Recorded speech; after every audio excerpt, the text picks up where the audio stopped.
There is a kind of strength that doesn't announce itself. It doesn't explain. It doesn't argue. It doesn't hesitate. When you encounter it, you don't feel inspired. You feel exposed. Because this kind of strength makes excuses look ridiculous. Every era has produced people like this.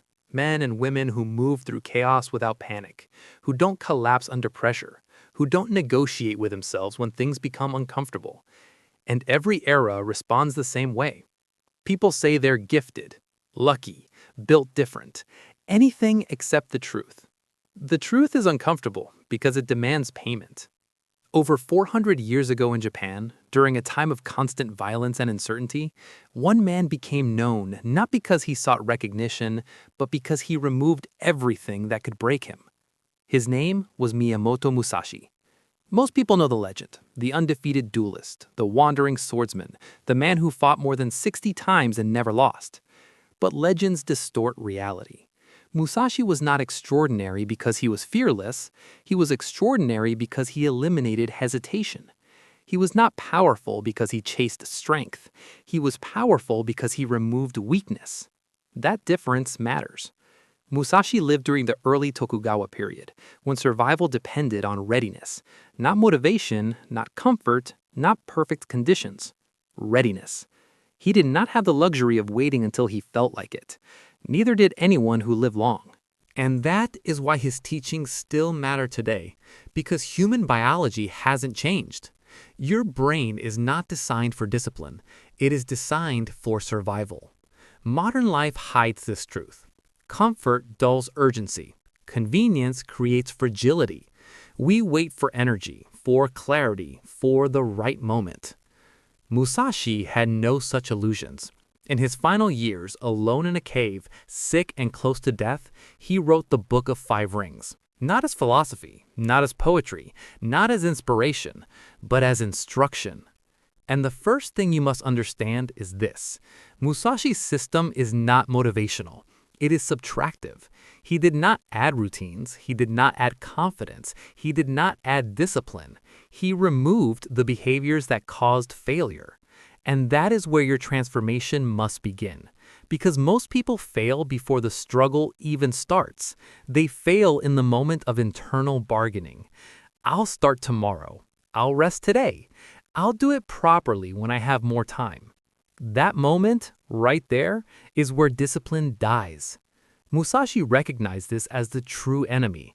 Not fatigue, not fear, not pain. Indecision. Hesitation is lethal in combat, and it is just as lethal in life.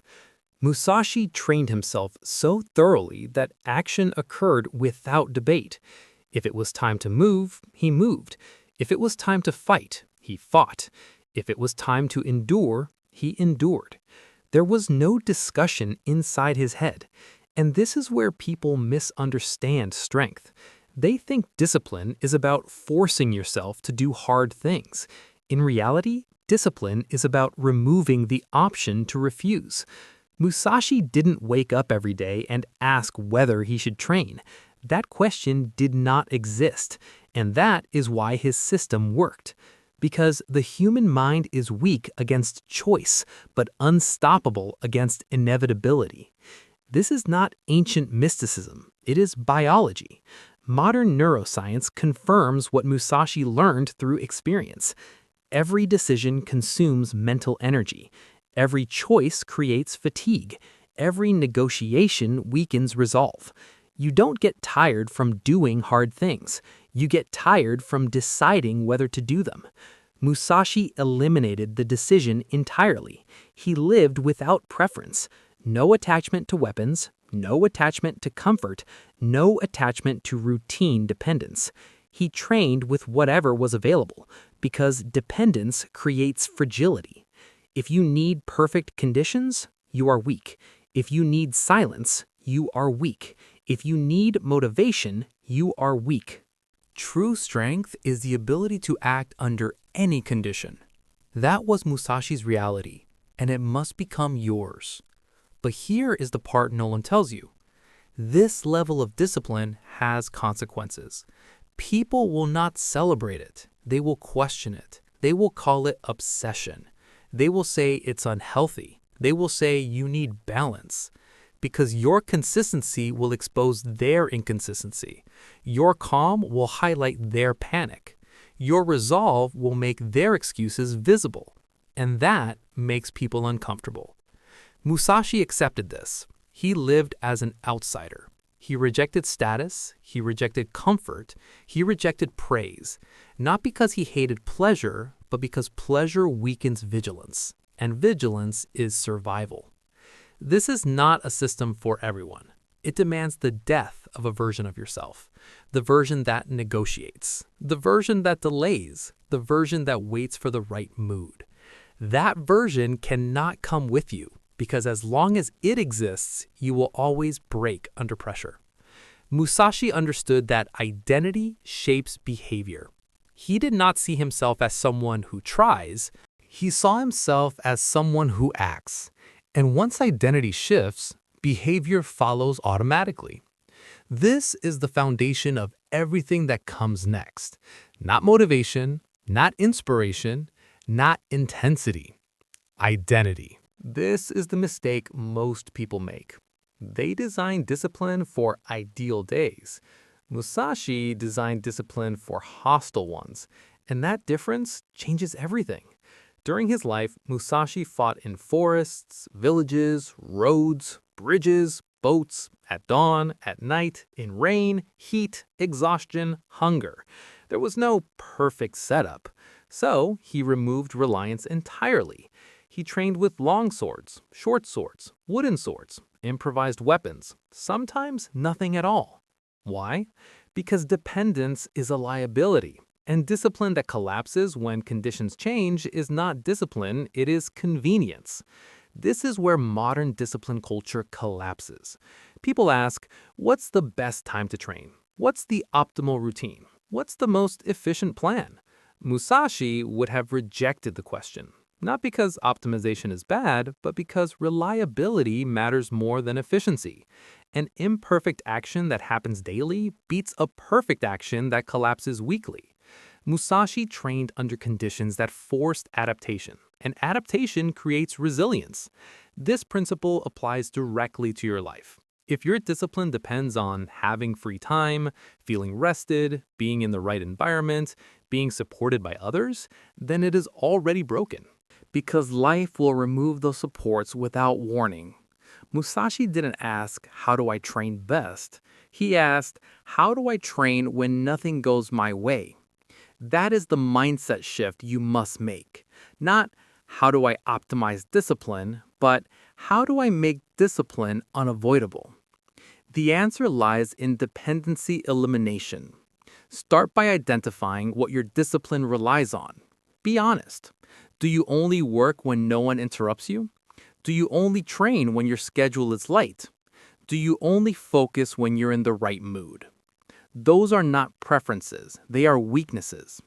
Musashi would not tolerate them. He would remove them one by one, not gradually, decisively.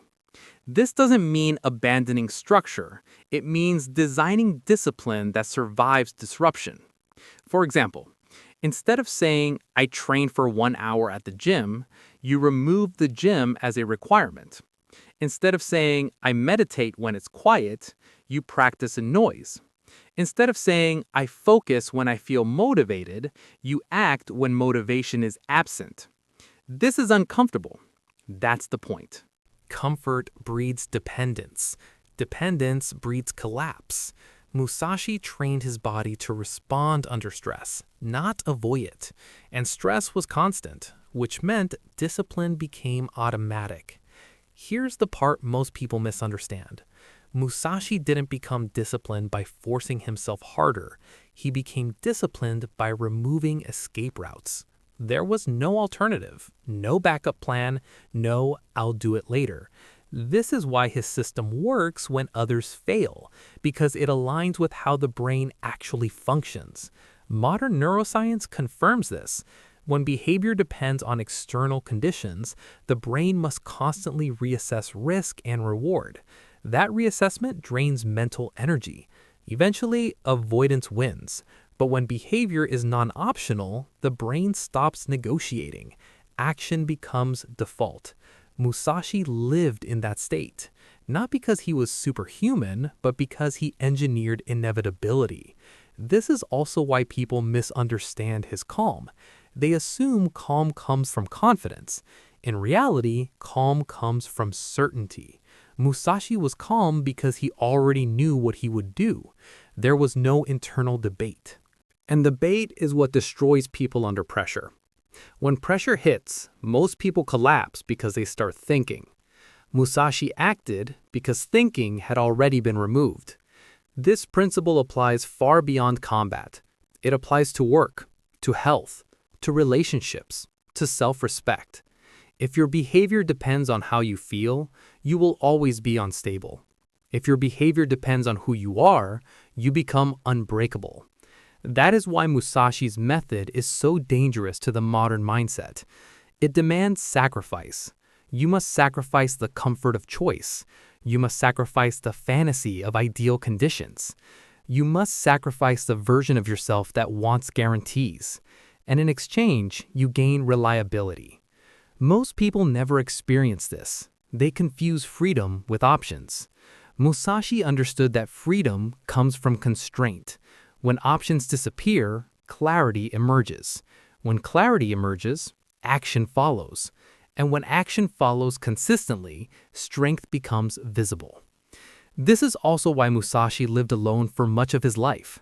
Not because he hated people, but because solitude reduces dependence.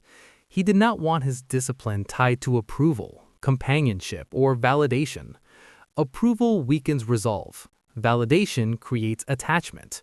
Attachment creates hesitation. So he removed them. This is not about becoming antisocial. It is about becoming internally anchored. When your discipline does not depend on external reinforcement, it cannot be taken from you. That is real power. Physical strength impresses people. Mental stability terrifies them. Musashi understood this long before psychology had language for it. In Japanese martial tradition, there's a concept that appears again and again in Musashi's writings and in accounts of his duels. Fudōshin, the immovable mind. Not a calm mind, not a relaxed mind, an unmoving one. This is where most people misunderstand discipline. They think discipline means forcing yourself to act despite chaos. Musashi saw something deeper. If your mind is constantly reacting, you are already losing. Reaction is weakness. Reaction means the outside world controls your internal state, and a mind that is controlled cannot be relied upon. Musashi wrote that in combat, your mental state should be identical whether you are facing an enemy or drinking tea. That sounds impossible. How can the mind be the same in danger and safety? The answer is not courage. It is training non-reaction. Most people believe fear is the enemy. Musashi disagreed. Fear is information. Panic is the enemy. And panic comes from identification. When you identify with thoughts, emotions, and bodily sensations, they pull you around like a hook in your chest. Musashi trained himself to observe without attachment. He did not suppress fear. He did not try to be brave. He removed the reflex to react. This is subtle but critical. Modern neuroscience confirms what Musashi lived. The amygdala reacts faster than conscious thought. If you fight it, you lose. But if you observe it without resistance, its signal fades. Musashi trained this not in meditation halls, but in daily life. Cold mornings, hunger, fatigue, isolation. Each was an opportunity to practice non-movement of mind. When discomfort appeared, he did not escape. He stayed. And staying rewires the nervous system. This is why modern people struggle. They avoid discomfort instantly. Phone, food, entertainment, distraction. Every avoidance strengthens reactivity. Musashi did the opposite. He removed escapes, not out of masochism, but necessity. Because the mind that runs cannot fight. The mind that negotiates hesitates. The mind that hesitates dies. This principle applies far beyond combat. When you avoid discomfort, you procrastinate difficult work, you avoid hard conversations, you quit when progress slows, you collapse under pressure. Not because you are weak, but because your nervous system is untrained. Musashi trained his nervous system to stay, not to like pain, not to seek it, but to remain unchanged by it. This is why people described him as unsettling, not aggressive, not loud, just unmovable. Accounts describe opponents losing composure before the duel even began, not because Musashi threatened them, but because he didn't react to them. No intimidation worked. No delay tactics, no insults, no psychological games. He stood exactly the same. That unnerved people, because humans unconsciously look for emotional hooks. When there are none, they panic. This is the power of the immovable mind. It does not need dominance. Its presence is enough. Most people today live in constant internal motion. Every notification moves them. Every opinion shakes them. Every setback destabilizes them. They call this being human. Musashi would call it undisciplined. He trained the opposite. Stillness under pressure. Not by suppressing thoughts, but by refusing to obey them. This is where modern self-help gets it wrong. They tell you to think positively. Musashi didn't care about positive or negative thoughts. He cared about obedience. Do thoughts control action, or does action proceed regardless? That is the real question. The immovable mind does not argue with fear. It watches fear and continues. This is not emotional numbness. Musashi felt everything, but feelings were not commands. They were weather, and weather does not stop a warrior. There's a historical account of Musashi arriving late to a duel, deliberately, not out of arrogance, but to disrupt his opponent's emotional state. While the opponent grew angry, anxious, impatient, Musashi arrived calm. The duel was over before it began, because the opponent had already lost control of his mind. Musashi never did. This lesson is brutal but clear. If your mind moves every time circumstances change, you will never be consistent. Consistency requires emotional neutrality, not happiness, not excitement, neutrality. This is why Musashi warned against preference. Preference creates attachment. Attachment creates fear of loss. Fear of loss creates reaction. Reaction destroys discipline. That is the real question. The immovable mind does not argue with fear. It watches fear and continues. This is not emotional numbness. Musashi felt everything, but feelings were not commands. They were weather, and weather does not stop a warrior.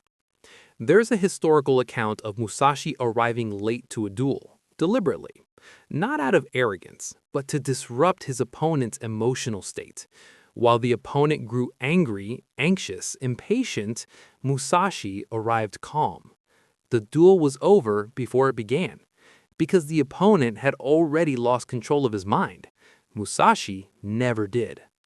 This lesson is brutal but clear. If your mind moves every time circumstances change, you will never be consistent. Consistency requires emotional neutrality, not happiness, not excitement, neutrality. This is why Musashi warned against preference. Preference creates attachment. Attachment creates fear of loss. Fear of loss creates reaction. Reaction destroys discipline. This applies to your daily life more than you realize. If you need to feel inspired to work, inspiration controls you. If you need validation to continue, approval controls you. If you need progress to feel good, results control you. Musashi removed all three. He did not ask, "How do I feel today?" He asked, "What must be done?" And then he did it. This is not coldness. It is clarity. Clarity is freedom. Modern studies on emotional regulation show that people who practice non-reactive awareness perform better under stress, recover faster from setbacks, and maintain long-term consistency. Musashi lived this centuries before science could explain it. His discipline was not rigid. It was responsive without reaction. That distinction matters. Reaction is unconscious. Response is chosen. Musashi responded. Others reacted. This is why he outlasted stronger, faster opponents. They burned energy emotionally. He conserved it. Now, here's the uncomfortable truth. Most people don't fail because they lack discipline. They fail because their emotions are in charge. They feel tired. They stop. They feel bored. They quit. They feel uncertain. They delay. Musashi cut this chain. Emotion no longer dictated behavior. That is the real transformation. And it requires sacrifice. You must give up the belief that your feelings deserve obedience. They don't. They deserve observation. That's it. Physical discipline was never about muscle for Musashi. It was about removing excuses. Strength, endurance, and pain tolerance were not goals. They were tools. Tools used to expose weakness of mind. Musashi believed that a weak body constantly negotiates with the mind. Hunger creates distraction. Fatigue creates excuses. Pain creates hesitation. A body that cannot endure forces the mind to compromise, and compromise is where discipline collapses. That is why Musashi trained in conditions most people avoid: cold, rain, hunger, isolation. Not to prove toughness, but to eliminate dependency. When the body is accustomed to comfort, it demands it. When comfort is removed, the body adapts. And once adapted, comfort loses power. This is where modern people misunderstand discipline again. They wait for perfect conditions. Perfect sleep, perfect schedule, perfect motivation. Musashi trained when conditions were worst, because real life never waits for readiness. He wrote that warriors who train only in ideal circumstances are already defeated. The battlefield does not ask how you feel. It does not negotiate. It does not wait. Your life is no different. Deadlines don't wait. Problems don't wait. Consequences don't wait. Musashi unified body and mind so that neither could sabotage the other. When the body was tired, the mind did not panic. When the mind was strained, the body continued. This unity created something rare: reliability. Not motivation, reliability. Musashi didn't rely on bursts of effort. He relied on inevitability. If something had to be done, it would be done, regardless of internal state. That's why he didn't train randomly. He repeated fundamentals endlessly. The same strikes, the same footwork, the same movements. Not because he lacked creativity, but because repetition removes doubt. Doubt is what drains energy. When actions are automatic, energy is conserved. When every action requires a decision, discipline dies. Musashi understood that form creates freedom. Once the body knows what to do without thought, the mind is free to observe, adapt, and remain calm. This is why true discipline feels quiet. No drama, no hype, no struggle, just execution. And this is the final truth of this part. Discipline does not feel heroic when it is real.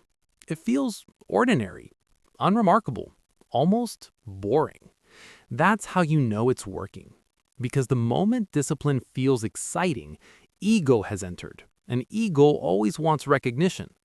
Musashi had no interest in recognition. He had interest in mastery, and mastery begins when effort disappears.